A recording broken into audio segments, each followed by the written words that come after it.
Graça e paz, queridos. Que bom ver vocês. Podem sentar.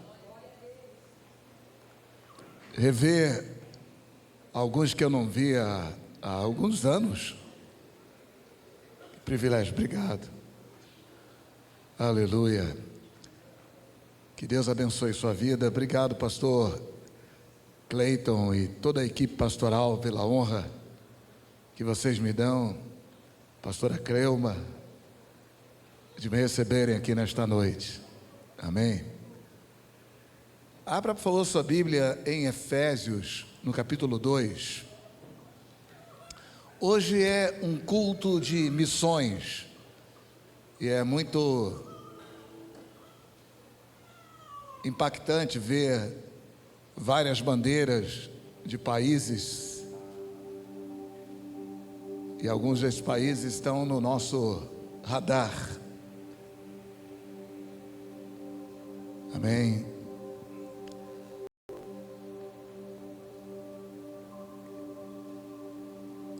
Efésios capítulo 2. Antes de nós lermos, deixa eu fazer uma pergunta para você. O que é missão? É uma palavra que por si só não está na Bíblia. Mas o que é missão? Nós vimos esse teatro que ilustra bem a realidade da igreja, não apenas no que diz respeito a missionários, mas no que diz respeito aos ministérios. Hoje, se você pesquisar das famílias dos crentes da igreja, quantos filhos estão se preparando para serem pastores, que é uma grande necessidade. Se você experimentar fazer essa pergunta para as famílias, você vai ver que muito raramente você vai encontrar um jovem dizendo que o chamado dele é para ser pastor. E há uma necessidade de pastores, há uma necessidade de todos os dons de ministério, porque os dons de ministério, conforme está em Efésios, no capítulo 4, eles são necessários para a edificação do corpo de Cristo, para o cumprimento da obra. Se não há pastores, se não há o dom de ministério apostólico, evangelístico, profético e de mestre,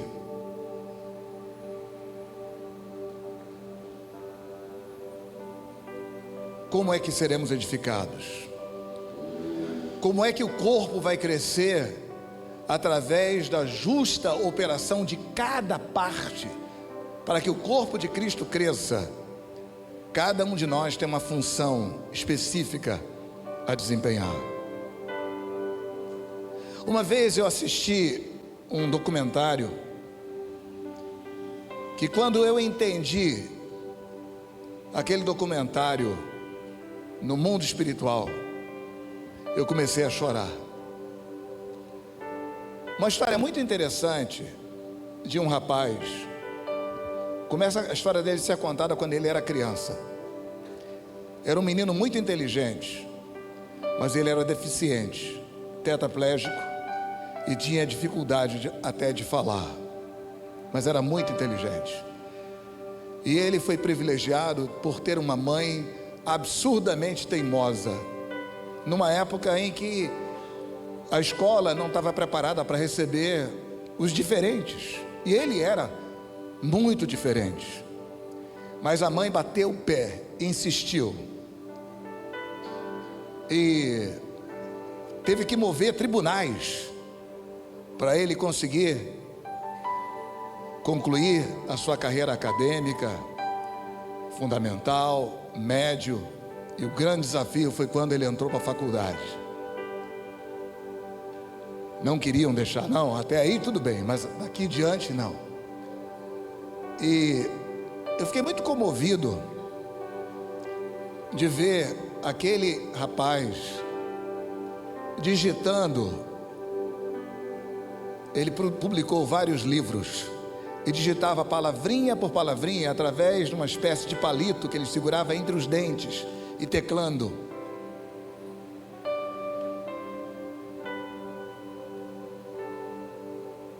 E então, o que me fez chorar foi isso.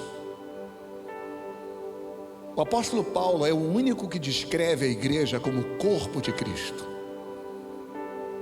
Cristo é a cabeça, não no sentido físico, porque há partes do corpo citadas por Paulo que fazem parte da cabeça enquanto físico: ouvido, boca, nariz, que são físicos.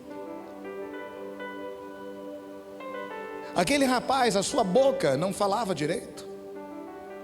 O que ele articulava, só a sua mãe compreendia, ou as pessoas muito íntimas eram capazes de compreender o idioma particular dele. E o que me chocou foi saber que a mente de Cristo, olhando aquele rapaz como uma referência, uma mente brilhante, mas num corpo limitado. Não existe mente mais capaz do que a mente que é Cristo. É a mente superior a todas as mentes, mas Deus escolheu colocar essa mente nesse corpo que somos nós. E a pergunta é: lembra do teatro? O que estamos fazendo do corpo de Cristo? O que estamos fazendo do corpo de Cristo? Nós somos os braços que abraçam, somos os pés formosos que levam as boas notícias. Você já parou para pensar na palavra missão? Já pesquisou o significado da palavra missão? O que significa missão? Será que missão é o que nós ouvimos hoje? Quando perguntaram missão, o que é missão? É sair, pregar o evangelho em outros países. É o que eu particularmente faço. Deus me deu o privilégio de ter estado em 50 países. Mas será que missão é isso? O que a Bíblia diz acerca de missão? A palavra missão significa propósito ou razão de ser. Esse é o significado de missão: propósito ou razão de ser. No contexto divino, missão é a principal finalidade para a qual você e eu fomos feitos por Deus. Quando nascemos pela primeira vez,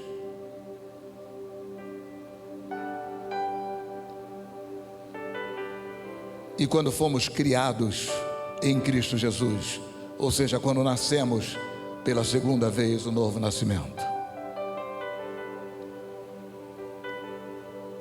É a principal finalidade para que fomos feitos por Deus e criados em Cristo Jesus.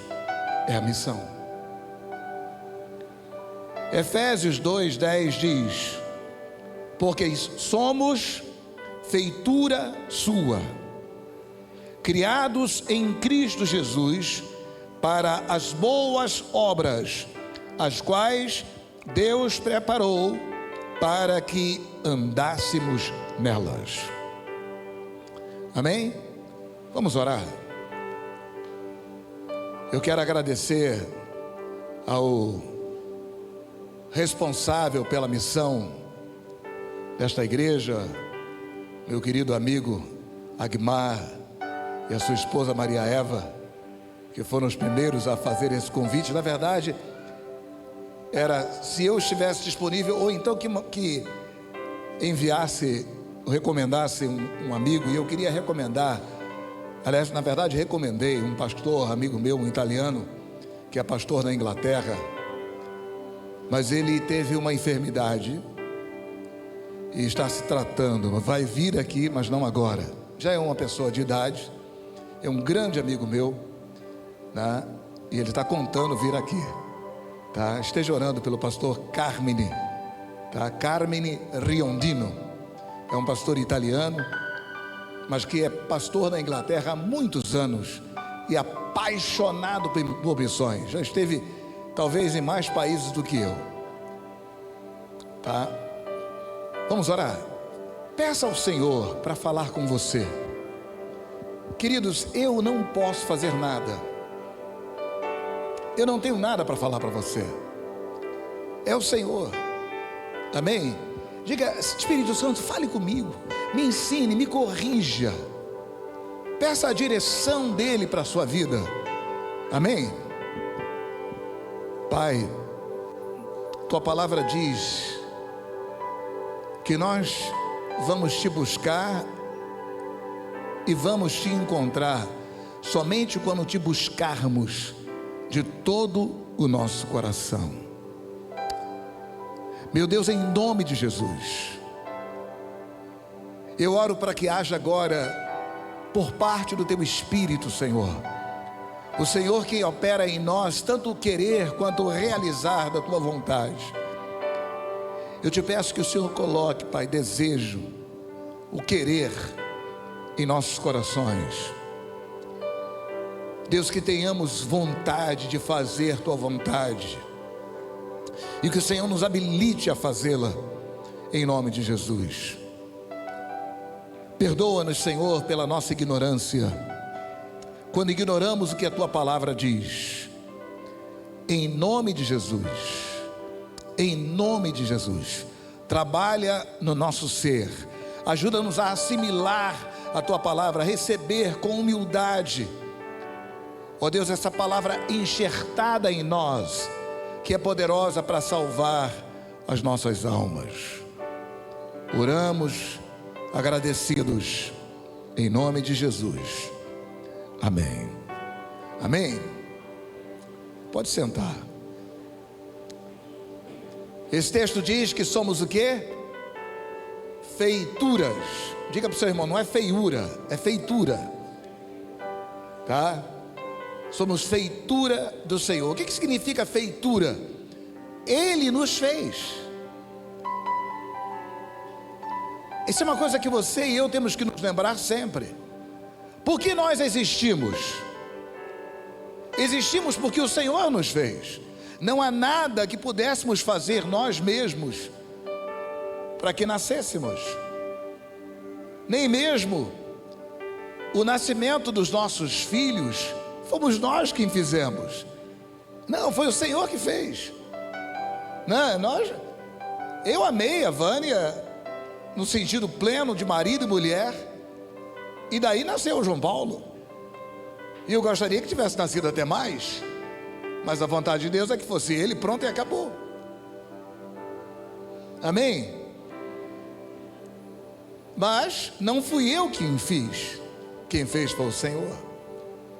Nós somos produtos dele, criados por ele, feituras dele. Esse texto fala da nossa missão, ou seja, o propósito, a razão de ser, a finalidade para a qual o Senhor nos criou. Ele nos criou para uma missão. Todos nós somos missionários. O próprio Deus é missionário, enviou Jesus como missionário, o Espírito Santo como missionário.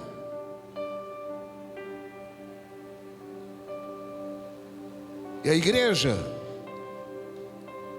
tem por propósito da sua criação, tanto o coletivo igreja, como cada membro individual da igreja, o propósito é missão.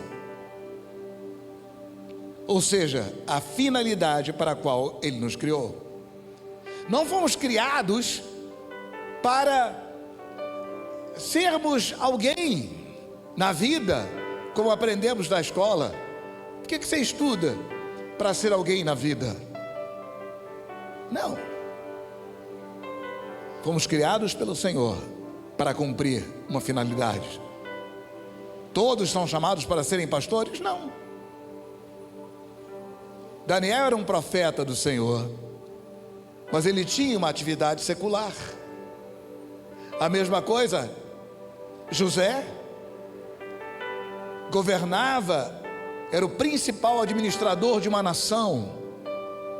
No entanto, um homem que nasceu com um propósito específico. Davi e tantos outros. Então você, na profissão que você exerce, no lugar que você ocupa no contexto social, Deus tem obras, boas obras, que Ele preparou de antemão, previamente, para que você as desempenhe, para que você as pratique. Vamos reler esse versículo em outra tradução que diz assim: pois fomos feitos por Ele, criados em Cristo Jesus, para as boas obras, previamente preparadas por Deus, para que andássemos nelas. E a pergunta é: você está executando as boas obras que Deus preparou previamente para que você as execute? Essa é a missão para a qual você nasceu. Essa é a missão para a qual eu nasci.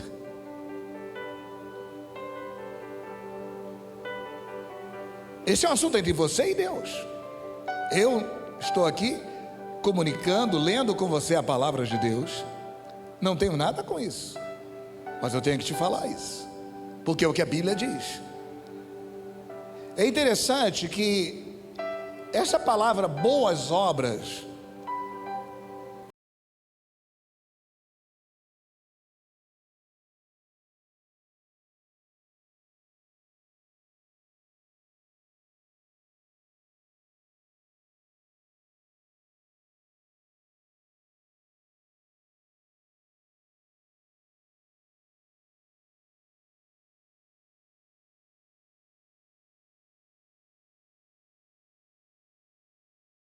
Deus nos vida juntamente com Cristo. Pela graça sois salvos.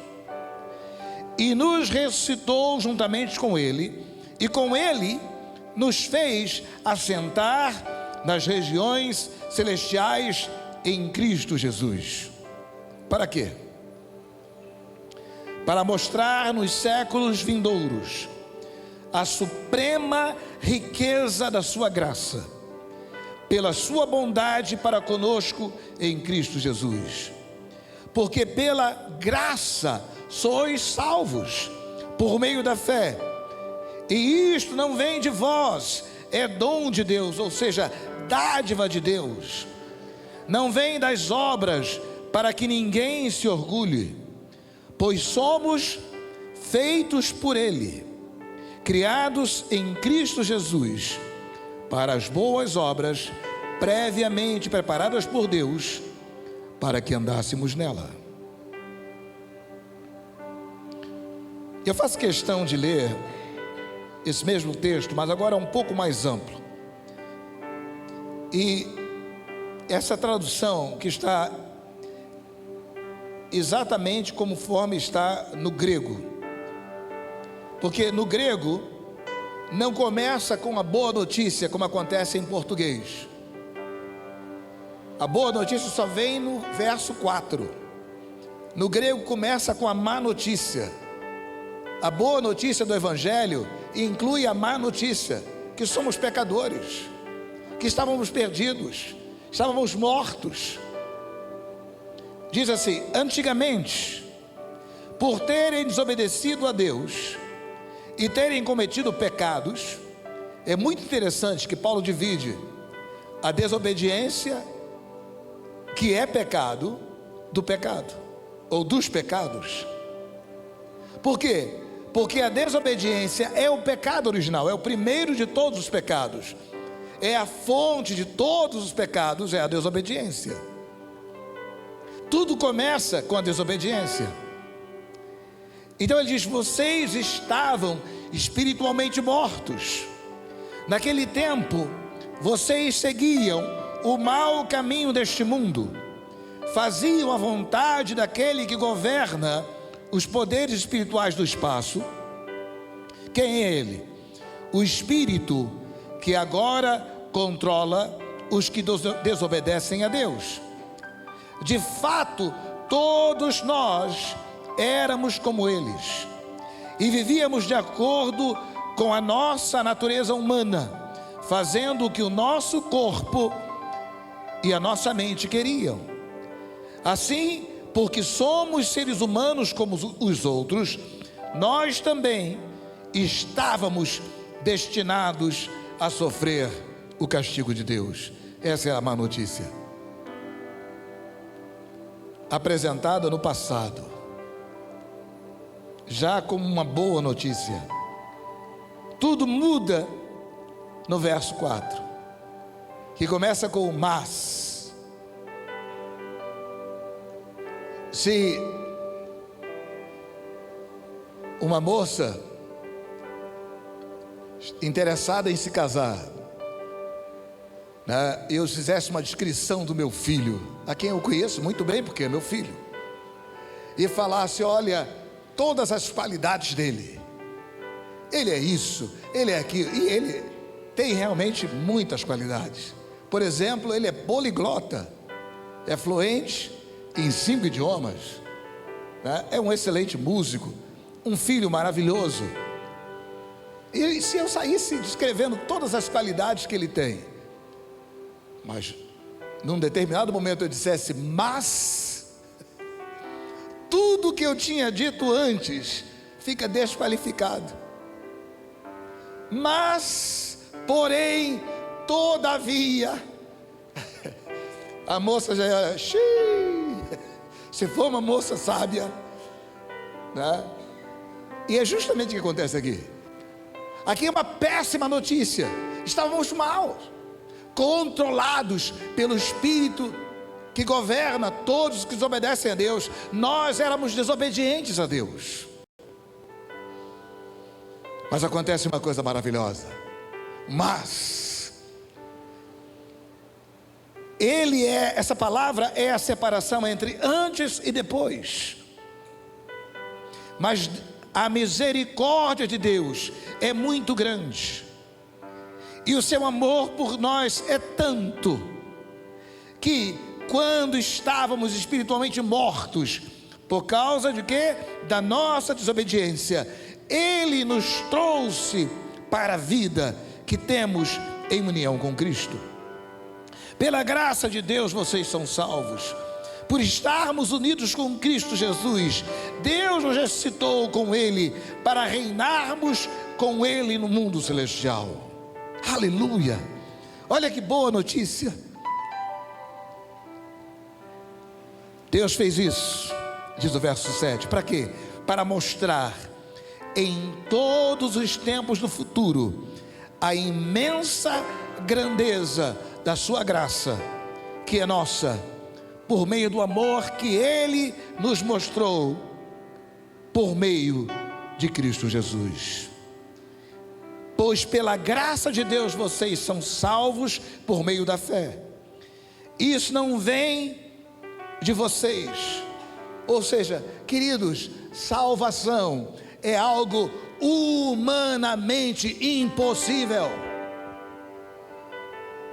Jamais podemos alcançar por nós mesmos. Quando aquele homem jovem rico, você foi triste ao receber a instrução de Deus através de Jesus. Jesus disse: como é difícil uma pessoa rica entrar no céu. Ele disse: é mais fácil um camelo passar pelo fundo de uma agulha do que do que um rico entrar no céu. Os discípulos se espantaram com aquela ilustração que Jesus fez. Embora alguns supostamente teólogos tentaram dizer que essa agulha não é exatamente uma agulha de costura, mas é um erro. De fato, Jesus se referia a uma agulha de costura. Eles ficaram chocados, porque então eles disseram: então quem vai poder ser salvo? Se a salvação é assim tão difícil. Então Jesus responde: o que é impossível ao homem é possível a Deus. Salvação é humanamente impossível, mas é divinamente possível. É possível por Deus, graças à misericórdia de Deus. Para mostrar a outros, quando nós vemos a história do filho pródigo, que é bíblica, o perdão de Deus, a misericórdia de Deus, a restauração de Deus, que não lança nada em rosto. O que ele lança em rosto é um beijo, o abraça, beija, restaura. Isso nos mostra a nós essa graça, e o mesmo Deus quer fazer através de nós. Queridos, eu nem poderia estar aqui. Quem sou eu para estar aqui diante de vocês, falando a palavra do Senhor? Mérito meu nenhum. Tudo graças à imensa bondade do Senhor. Eu, quando estava no seminário, eu não só pensei, como decidi cometer suicídio, porque eu achava que eu nunca conseguiria cumprir o propósito de Deus, que eu era uma fraude. E de fato eu sou mesmo. É em Cristo que eu sou alguma coisa. É graças a Ele. Então Ele mostra: pois pela graça de Deus vocês são salvos. Isso não vem de vocês, mas é um presente dado por Deus. A salvação não é o resultado dos esforços de vocês. Portanto, ninguém pode se orgulhar de tê-la, pois foi Deus quem nos fez o que somos agora. Em nossa união com Cristo Jesus, Ele nos criou para que fizéssemos as boas obras que Ele já havia preparado para nós. Esse texto mostra que nós estávamos falidos, não éramos ninguém. Lembra daquele rapaz possuído por uma legião de demônios? E ele, depois que é liberto, ele diz: Senhor, eu quero te seguir. Jesus mostra qual é o propósito, quais eram as boas obras que Deus havia preparado para ele. E então diz: vai, a tua família, as pessoas que te conhecem, e mostra para ela o quanto Deus foi bom para você. É interessante que quando Jesus diz isso, Ele mostra um lado privado da bondade de Deus, porque Ele disse que Deus é bom, mas Ele diz o quanto Deus foi bom para com você. Um lado específico, um lado privado para com você. E é isso que nós temos que compartilhar: a bondade e a misericórdia de Deus para conosco, a realidade acerca de nós mesmos. Estávamos espiritualmente mortos em nossos delitos e pecados, ao ponto de que eu, no seminário, pensava em tirar minha própria vida. Mas a bondade de Deus é tão grande, eu não posso nunca me orgulhar. Sabe, pastor, por que eu sou usado por Deus assim? Por causa disso, pastor. É porque eu jejuo, pastor.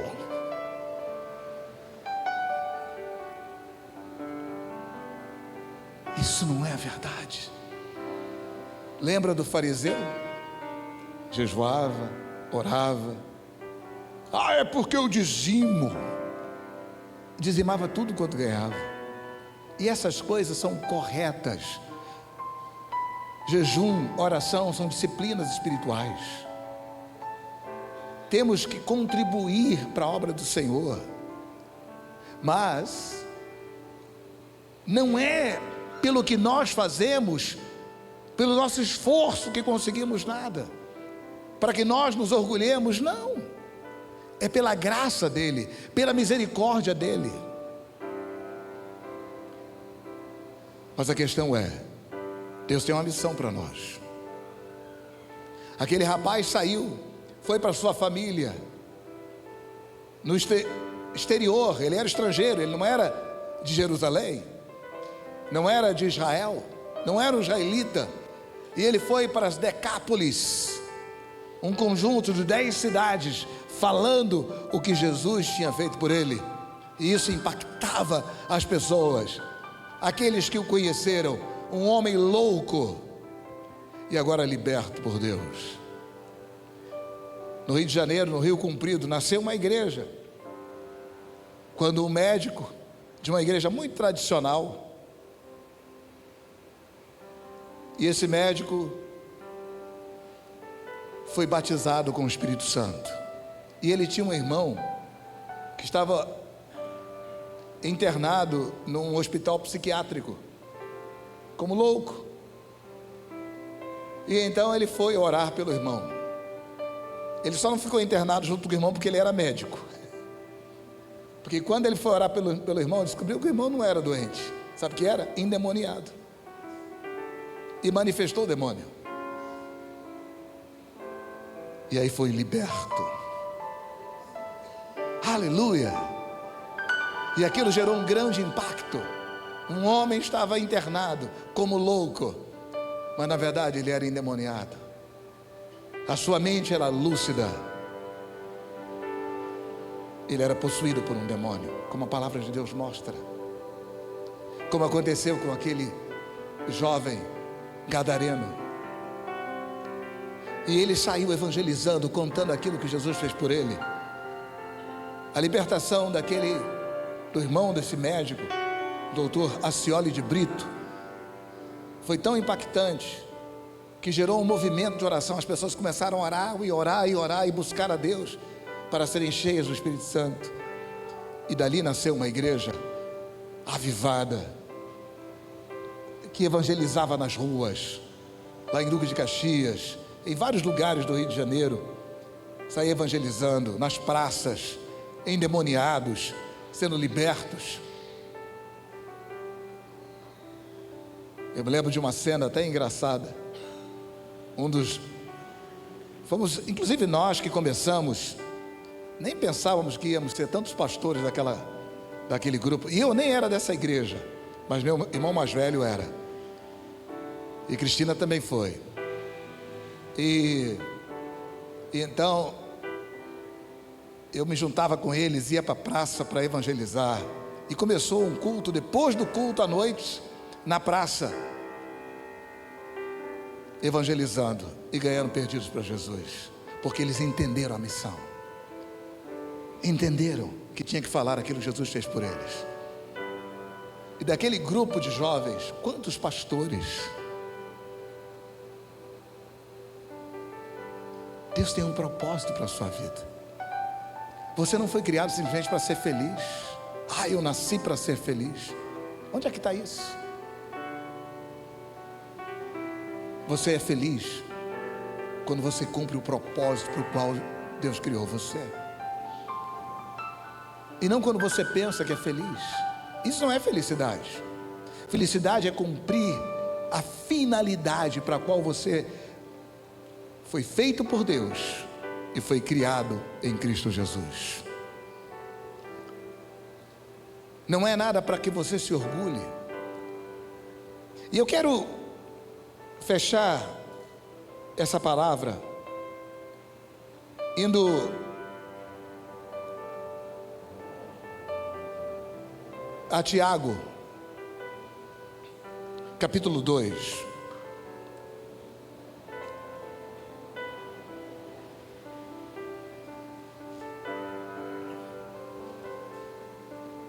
Tiago 2,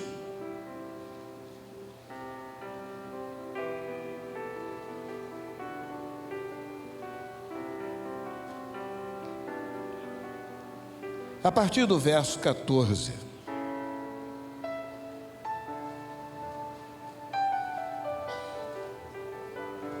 Tiago faz duas perguntas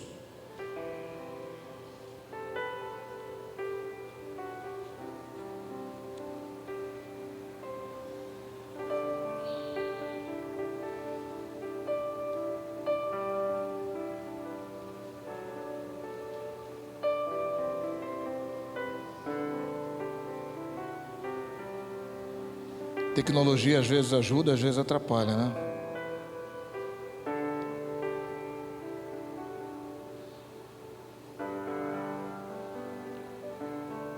Ainda bem que eu tenho mais de uma Bíblia aqui na...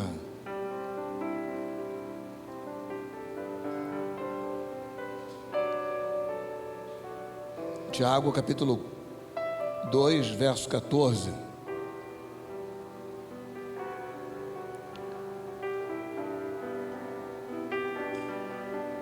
Diz assim: meus irmãos, o que aproveita se alguém disser que tem fé e não tiver as obras? E ele então faz outra pergunta. Você escutou a primeira pergunta? Quem tem fé aqui? Nós vimos que Deus criou você, mas Ele criou juntamente com você obras, boas obras. Ele preparou de antemão para que você pratique. Deus tem uma missão para você. Ele tem todo um roteiro que Ele fez para você. Está escrito no Salmo 139, verso 16, que antes de sermos formados no ventre da nossa mãe, o Senhor já havia escrito no seu livro, lá no céu, todo um roteiro para nós, com todos os dias, cada hora, cada minuto, cada segundo, para que nós vivamos isso. Essas são as boas obras que Ele preparou para nós. Mas Ele nos deu a liberdade de escolher viver o que Ele preparou para nós, ou tentar viver o nosso próprio script, o que é uma grande frustração. Por quê? Porque não existe apenas uma agenda, a agenda de Deus para nós e a nossa própria agenda. Existe também uma agenda contra nós, que nós, na nossa própria força, não podemos frustrar. O que significa? Ou cumprimos a agenda de Deus, ou acabamos por cumprir a agenda que é contra nós, com ilusões, caminhos que ao homem parecem direito, mas no fim é o caminho da morte. Então Tiago faz a primeira pergunta: o que adianta, que aproveita alguém disser que tem fé e não tiver obras? Você tem fé, mas o que que você está fazendo? Não é, Tiago não está falando de você fazer coisas para ser salvo, mas você fazer coisas porque sabe que é salvo, porque tem fé que é salvo. Então ele faz a segunda pergunta: porventura, por acaso, esse tipo de fé pode salvar essa pessoa? Então, no verso seguinte ele diz: se um irmão ou uma irmã estiverem nus e tiverem falta de mantimento cotidiano, falta de comida, necessitados de roupa, de alimento de cada dia. Eu vou ler aqui, ó. Esse é Almeida A21 que eu queria ler. Então, próximo verso: e se algum de vós lhes disser, ide em paz, meu amado, minha amada, vá em paz, aquecei-vos e saciai-vos, fica bem quentinho e saciado, né? Mas não lhes derdes as coisas necessárias para o corpo, dentro e fora. Que vantagem há nisso? O que você fez por essa pessoa? Quando diz, vai na paz do Senhor, vai na graça e na paz do Senhor. Que vantagem tem isso? O dizer, vai em paz. Qual é a resposta, queridos? É uma pergunta. Tiago está fazendo pergunta, nos chamando para raciocínio. Qual é a vantagem? A vantagem é zero, nada. Você não mudou nada.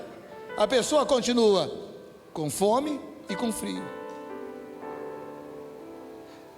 Prosseguindo: assim também é a fé por si mesma, ou seja, uma fé sozinha.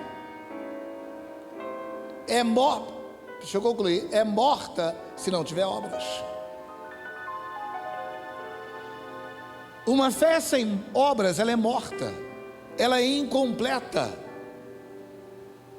O apóstolo Paulo, escrevendo aos Romanos, ele disse no capítulo 1 que dele recebemos apostolado e graça para levar a todos a uma coisa chamada obediência da fé. Ou seja, fé é algo prático, que você coloca em prática. É cumprir o propósito para o qual Deus me fez existir. É cumprir o propósito para o qual Deus me fez nascer de novo. Me encheu do Espírito Santo. Recebereis poder ao descer sobre vós o Espírito Santo, e ser-me-eis do quê? Cheios do Espírito. Não, testemunhas. Provar que Jesus está vivo. Como? Pelo seu estilo de vida. A mudança que Ele operou na sua vida. A mudança no seu coração. Não é amor apenas por palavras. Te amo com o amor de Jesus, mas não faz nada. Não se importa que estejam perdidos, como mostrou o teatro. Só se importa com a sua própria vida, sua própria realização, seu próprio conforto. Um dia eu vim aqui a esta igreja, subi aqui neste altar, quando o Senhor tinha mandado ir a mim e a minha família para o país mais pobre do mundo, o Burundi, e eu não fazia ideia quanto tempo ficaria lá, e foi muito difícil. País mais pobre do mundo, e o Senhor nos mandou ir sem salário, e o Senhor nos mandou ir sem pedir nada a ninguém, que Ele ia nos suster, e Ele nos susteve. Interessante que Deus falou com o pastor de vocês, e todos os meses Ele manda uma contribuição e nos abençoa. Amém? E na verdade, sempre Sempre eu lido com necessidades. E eu tenho usado o dinheiro que eu tenho recebido do Brasil, e Deus é testemunha disso. Cirurgias.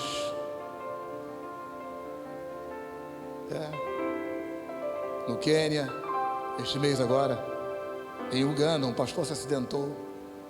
A filha de um pastor teve que ir urgentemente para o hospital e passou por uma cirurgia. Pastor Paulo, ora por nós. Eu vou falar, vá em paz, que Deus te abençoe, meu irmão. Não, tem que ser prático.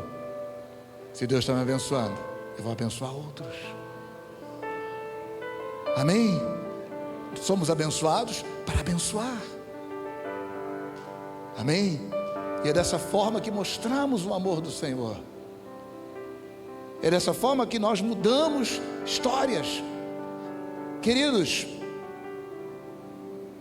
e o verso 18 diz: mas dirá alguém dirá, tu tens fé, eu tenho obras, mostra-me a tua fé sem obras, e eu te mostrarei a minha fé por meio das minhas obras.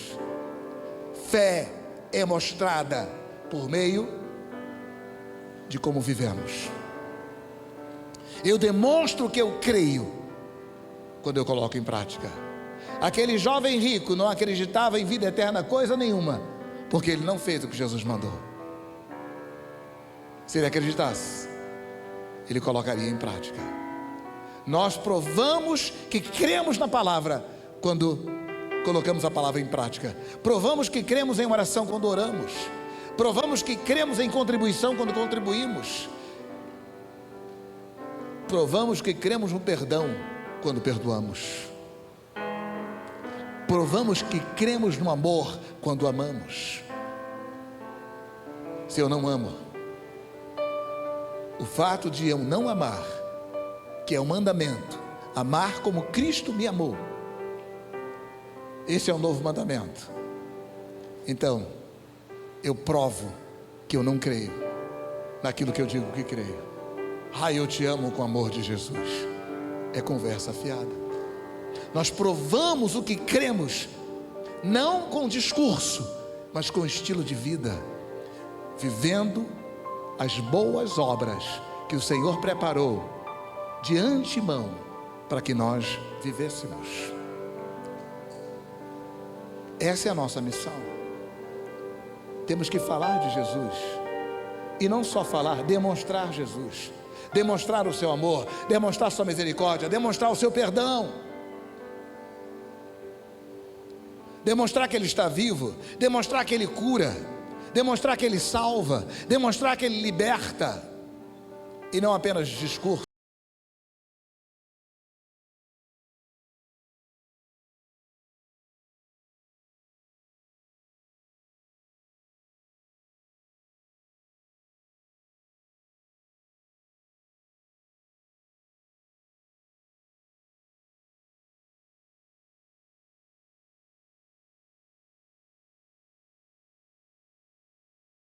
A crença não difere da crença dos demônios, porque eles creem, mas que demônio vive a palavra de Deus? Que demônio busca a Deus, ama a Deus? Nenhum, muito pelo contrário, o seu prazer é contra tudo o que é divino, tudo o que é de Deus. E então, Tiago, ele se torna teológico, ele faz uma pergunta bíblica: mas, ó homem sensato, queres ser convencido de que a fé sem obras é inútil? Próximo. Não foi pelas obras que Abraão, nosso pai, foi justificado quando ofereceu sobre o altar o seu filho Isaque? Sim. Quando ele obedeceu o que Deus mandou, quando ele colocou em prática a palavra de Deus, foi que ele foi justificado. Não somos justificados porque cremos na palavra. Somos justificados quando colocamos a palavra em prática, quando não simplesmente acreditamos em Cristo, mas quando vivenciamos Cristo, quando Cristo é o nosso estilo de vida. Foi o que aconteceu com Abraão. Quando ele cumpriu aquilo que Deus mandou, foi que ele foi justificado. Segue aí, por favor. Vês que a fé cooperou com as suas obras, ou seja, a sua ação. A fé, e pelas obras, a fé foi aperfeiçoada. Ou seja, fé sem as obras, sem a obediência daquilo que eu creio, simplesmente crer no que está escrito, mas não colocar em prática, a minha fé, ela é imperfeita. Ela só é aperfeiçoada quando eu coloco em prática, quando eu obedeço. Então, seguindo, assim cumpriu a escritura que diz: Abraão creu em Deus, e isso lhe foi atribuído como justiça, e ele foi chamado amigo de Deus. Quando ele creu, como? Quando colocou em prática. Deus mandou: vai e sacrifica o teu filho. Deus nunca queria que ele matasse seu filho, tanto é que ele não precisou fazê-lo, mas Deus queria que ele obedecesse, porque é a prova de que nós cremos. Nós temos uma missão, queridos: ganhar os perdidos para Jesus. Você crê no inferno? Mas que inferno é esse, que só é problema para você e não é problema para os outros que estão perdidos? Não é problema para o seu vizinho, para o seu colega de trabalho. Não incomoda que ele se perca. Não. Você tem que orar para que ele seja salvo. Você tem que falar de Jesus, tem que demonstrar Jesus com a sua vida. E mais adiante: vedes então que o homem é justificado pelas obras. Entenda, não é fazer coisas para ser salvo, mas fazer coisas porque crê que é salvo, e não somente pela fé. De igual modo, a prostituta Raabe não foi também justificada pelas obras quando acolheu os espias e os fez sair por outro caminho? Sim, todas as respostas para isso é sim. Agora, pois assim como o corpo sem o espírito está morto, também a fé sem obras está morta. Lembra das duas primeiras perguntas? Meus irmãos, o que aproveita alguém dizer que tem fé e não tiver obras? Qual é a resposta? Qual é a resposta? Nada. Segunda pergunta: porventura esse tipo de fé pode salvá-lo? Qual é a resposta? Sim ou não? Não. É o que a Bíblia mostra. Não é por obras que somos salvos, mas uma fé sem obras é uma fé morta, e uma fé morta não pode fazer nada por ninguém. O que está morto não pode fazer nada por ninguém.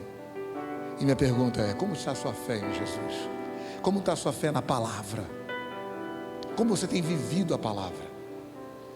Você tem colocado em prática? Você tem cumprido aquilo, o propósito para o qual você nasceu, a finalidade, a missão do Senhor para a sua vida? Vamos ficar de pé, por favor.